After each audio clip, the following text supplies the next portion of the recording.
So what I'd like to do is just give you a sort of a grounded reality of how do you take the science to the market, and what's important, and what's the feedback mechanism to this group.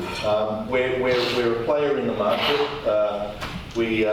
Again, I showed this on Wednesday. 3 things that we do.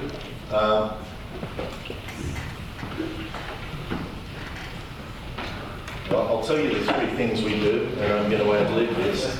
We make solutions, and what we try to do is package up the science into something that's saleable. We've got a very, very big focus on the Internet of Things, and for those of you who are here on Wednesday, it's important I cannot stress how important it is to have a feedback loop.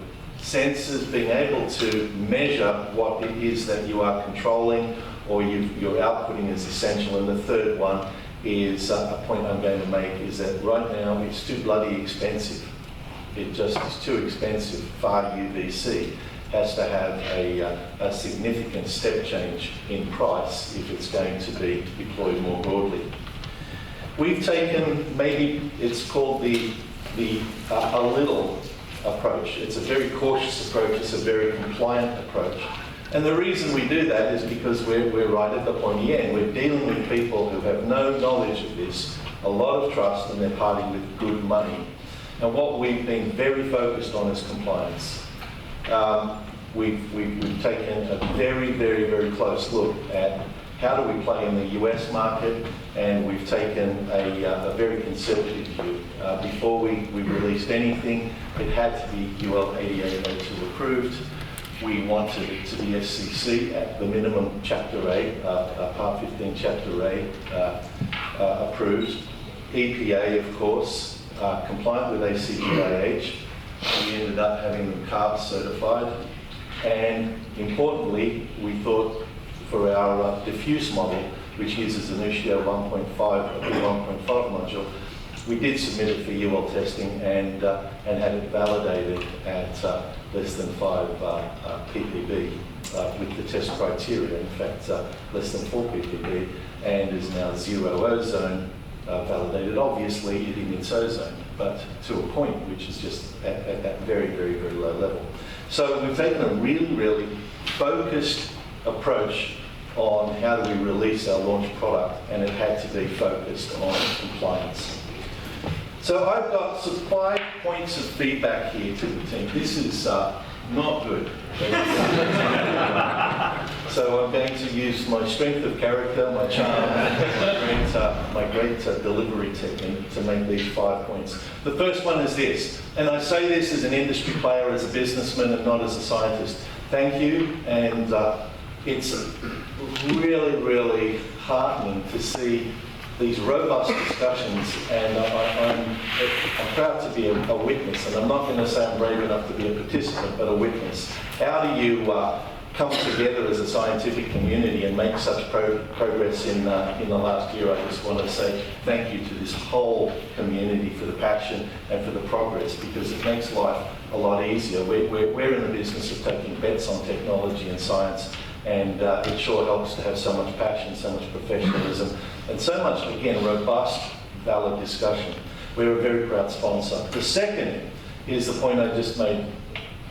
Filtered far-UV is way too expensive. And it is also relatively, we could say that there are standards and there are tests, but at the moment there are too many people who claim to say far-UVC, but it's not filtered far-UVC. Good, clean, filtered far-UVC, which we can deploy in these products. It's too expensive, and the mechanism of excimer themselves, requiring high voltage power supplies, requiring space, generating heat in those power supplies makes it really, really hard to put them into compliant fixtures. We need lower sources of far-UVC, lower cost sources of far-UVC. And it has to be very quickly a quantum change. The third one is one that I think generates the most emotion, the most reaction, the most debate, is these 3 points, and one of them really stands out. Efficacy, we're making progress. If you've noticed, certainly I noticed, it generally is good news. We don't need as much as we originally thought. It does more than we originally thought, so that's good. Exposure limits, I think that's a very valid debate. I'm not going to buy into it. We don't have a position other than we, as an industry player, are highly focused on being compliant with whatever the recommended standards are. And the third one is one that we do want to dip our oar into, secondary chemistry.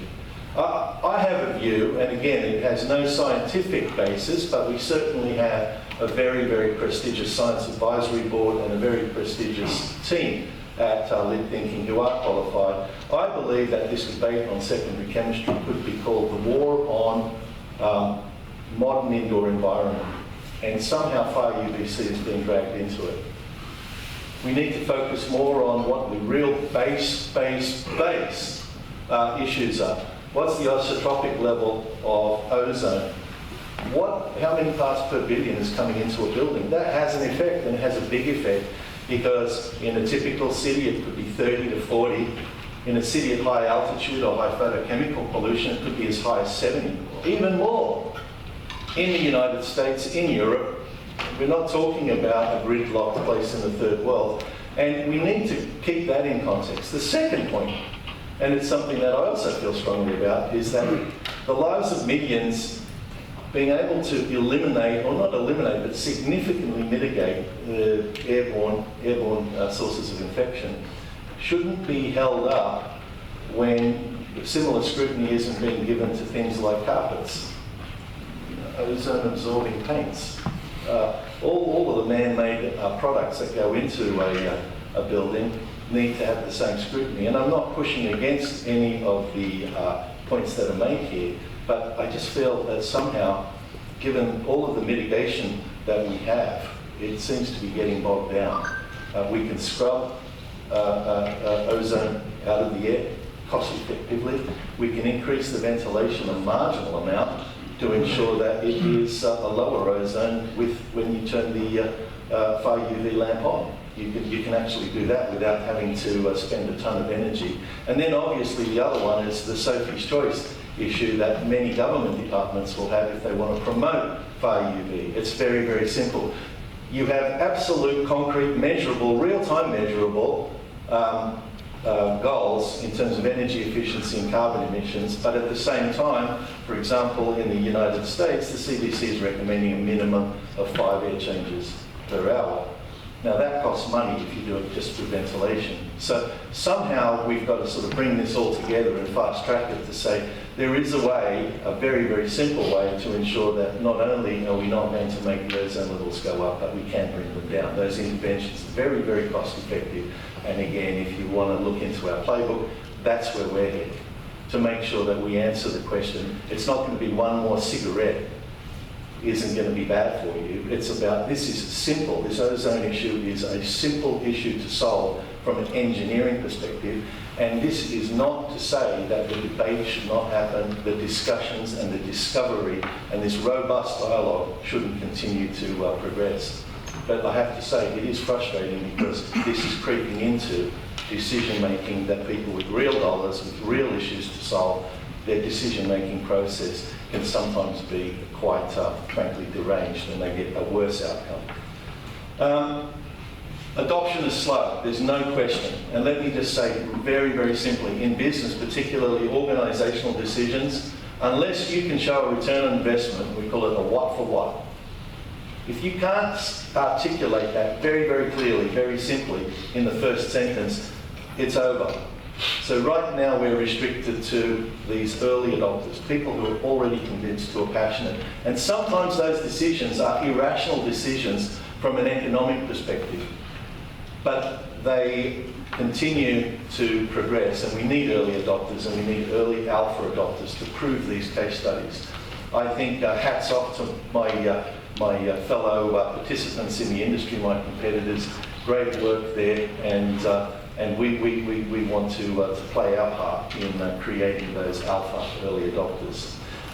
And the issue fundamentally that we have in the marketplace is similar to some of the energy efficiency programs that are rolled out. Doing nothing is the biggest competitor. Doing nothing means I don't have to make that decision today because I don't have an articulatable problem. I can wait till next week because this is an opportunity, and many times people are putting down good money, placing a lot of faith and a lot of risk in something which can't be articulated as a return on investment until the next pandemic, unless you could, for example, demonstrate productivity, absenteeism reductions, etc., all hard to measure. And then the final thing, and I think that this is going to creep into the discussion, we haven't spoken enough about sensors. I have a background in building automation, 30 years of it, and again, I'll repeat it, you can't control something that you can't measure. And right now, it's incredibly difficult to measure infection transmission rates. That's super difficult. And it's also impossible to measure real-time pathogen amounts in the air. And as a result, this is really, really hard. So we're relying on getting an improved and sometimes logical extrapolation of pathogenic reduction, and then we rely on the science data to say how much do you need to drop before you, if you do a log 1 reduction in pathogens, what level of reduction of infection risk are you going to make? We need to be able to articulate those things to our customers, because out there, it's just like taking vitamin pills. This is going to make you very healthy. Well, how will it make me healthy? Because it will. It doesn't work like that in organisational decisions. It's got to be absolutely clear as to what the benefit is. So they're really the 5 points I wanted to make, not a scientific point. One final thing, if I do have time, is we won't go into it too much, but we're interested in LEDs. We're developing LEDs, and the reason why is, and this should be of interest to everyone. On the left-hand side is the power conversion efficiency. It's how efficient things are, and they're those solid curves. And then the price per optical watt on the right. And what you can see is a very, very, very simple inverse relationship. The more efficient something is, the lower cost they become. And the same holds particularly with LEDs and the way that they're constructed. As soon as we can, we've got to get those far-UVC LEDs, and there's been plenty of discussion about that, get that moving up the curve. And when we're able to do that and get an absolute order of magnitude reduction in the cost per watt of good filtered far-UVC, then I think we're going to be entering the mass market, and that's a mission and a race that we have to participate in.